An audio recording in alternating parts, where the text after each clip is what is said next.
Hi loves, happy Tuesday. I hope that you guys are doing well today. It is Talk with Ty Tuesday, and for today's topic, I'm going to be speaking on how to break out of a functional freeze. So a functional freeze is the body's response to chronic stress. So what will happen is you may seem on the outside as though you are able to go about your day-to-day task, and you may be able to keep up with it to a certain extent, but internally it causes a sense of numbness as well as helplessness, and oftentimes it's a disconnect between the mind and the body. So when you do feel these negative emotions internally, it may reflect on your actions. You may not be as productive, you may fall easily into depression or just states of anxiousness and worry. So I'm going to give some tips on how to break out of a functional freeze so that you can get your mind and body in alignment and break that stagnancy. So if you're interested, let's get into it.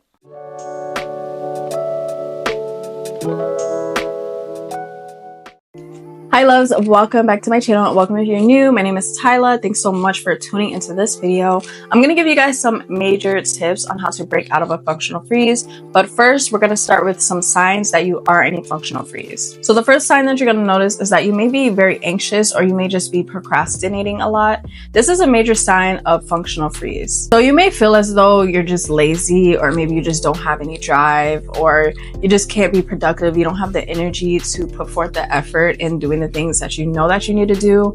And that also causes a lot of anxiety as well, because when you know that you have tasks that need to get done, but you just don't have the energy or the will to get it done, it does tend to cause a lot of anxiety and also more pressure onto you.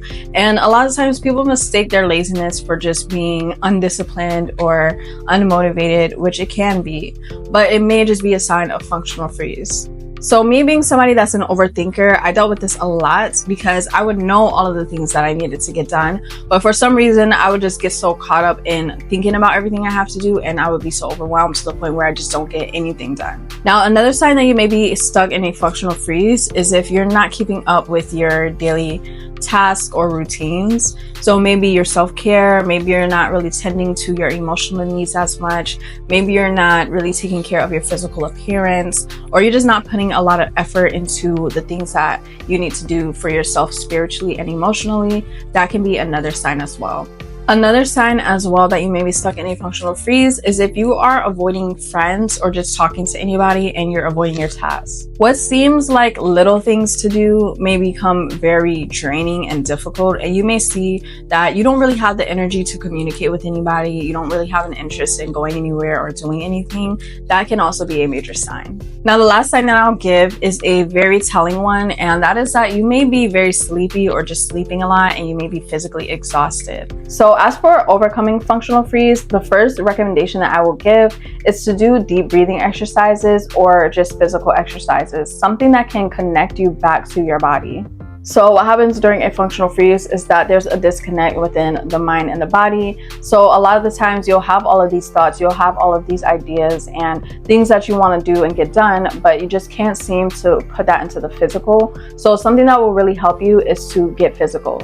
So it's important too to know your triggers so that you can identify when you're going into a functional freeze. So for example, me personally, I know when I'm falling into one when I start to get really anxious. So I'll start to overthink, my heart will start to beat faster, I will have like shallow breaths, I'll start to be in my head a lot and I won't really want to do anything. I'll start overthinking the things that I have to do. I'll start to feel lazy, unmotivated. So when I see these signs, I immediately start putting in the practices that I need to overcome it so that I don't fall deeper into that functional freeze. Another thing that you can practice is some form of grounding to help rebalance your nervous system. So for me, the deep breathing exercises, that helps to keep me grounded. Also going outside, that helps to keep me grounded. Also affirmations is a very good form of grounding so that you can reassure yourself that you are safe and you are present in the moment. And once you feel those negative thoughts start to creep in, do your best to shift your perspective at that moment. So whether that is through doing affirmations, so say you have a negative thought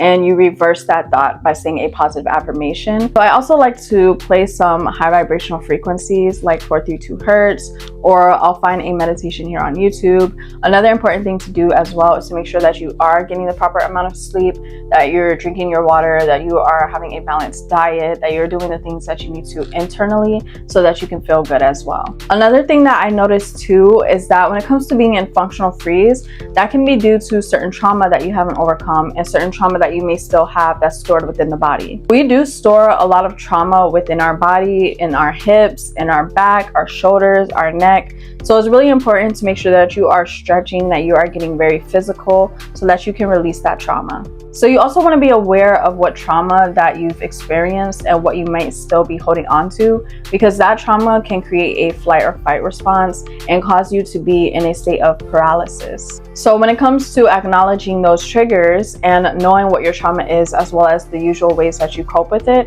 will really help you to overcome functional freeze. What happens sometimes too is that you may be thinking that it's a current situation that's happening that's causing you to feel this anxiousness, but in reality it can be something that you've experienced a while back that still is lingering within your body. So make sure that you are making peace with your past and certain past experiences, and that you are trying to be as present as you can now, and give yourself that time to just relax when you need to and practice self-care. If you feel that you need to take a break, take a time out, but make sure that you are doing things to keep yourself in the present moment. So that is all for this video, you guys. I do hope that you found these tips useful, and if you did, be sure to give this video a thumbs up and subscribe so that you can stay tuned for more, and I will see you guys in my next video. Peace and much love. You got the streets, you are not my mate. If you become a shop, not be head of state. But my people then go say I know one buy, I know one die.